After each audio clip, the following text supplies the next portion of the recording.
Hi hello friends, welcome to punarvis kitchen. இன்றைக்கி நம்ம சேனலில் கீரை பக்கோடா எப்படி பண்ணுறதுன்னு பார்க்க போகிறோம். இந்த கீரை பக்கோடாவை ஈவினிங் ஸ்நாக்ஸாக செய்யலாம். ரொம்ப சுவையாக இருக்கும்.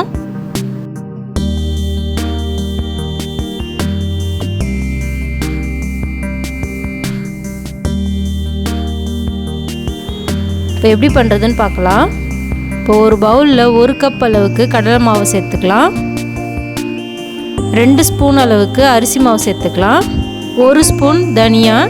இந்த தனியாவை நல்லா இந்த மாதிரி க்ரஷ் பண்ணிவிட்டு சேர்த்துக்கோங்க.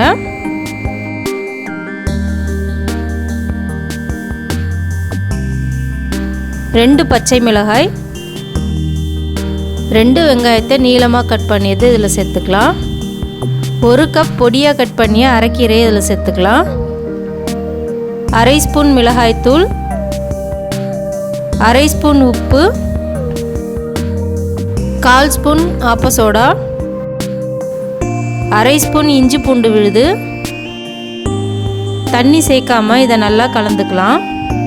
இந்த வெங்காயம் கீரையிலே கொஞ்சம் ஈரப்பதம் இருக்கும், அதனால் தண்ணி ஊற்றாமல் நல்லா கலந்துக்கலாம். இதில் அரை ஸ்பூன் அளவுக்கு மஞ்சள் தூள், 1 ஸ்பூன் அளவுக்கு சூடான எண்ணெய் சேர்த்துக்கலாம். அப்போ பக்கோடா நல்லா மொறுமொறுன்னு இருக்கும். இப்போ இது எல்லாத்தையும் நல்லா கலந்துக்கலாம். இந்த அளவுக்கு நல்லா கலந்துக்கணும்.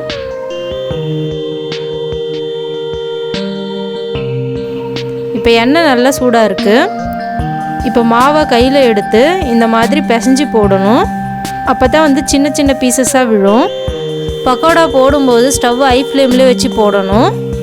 பக்கோடா போடும்போது எண்ணெய் நல்லா பொங்க ஆரம்பிக்கும். அப்புறம் ஒரு 2 நிமிஷம் கழித்து பார்த்திங்கன்னா பொங்குறதெல்லாம் அடங்கிடும். அப்போ ஃப்ளேமை கம்மி பண்ணிக்கோங்க.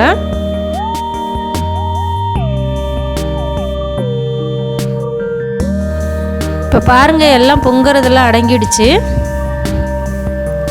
இப்போ பக்கோடாவை திருப்பி விட்டுக்கலாம்.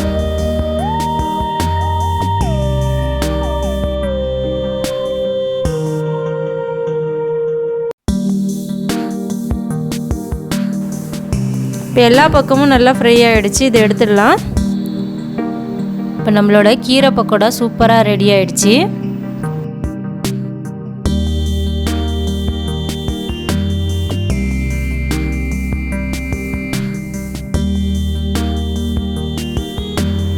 இந்த பக்கோடாவை சாம்பார் சாதம், தயிர் சாதத்தோடு சாப்பிட்டிங்கன்னா சூப்பராக இருக்கும்.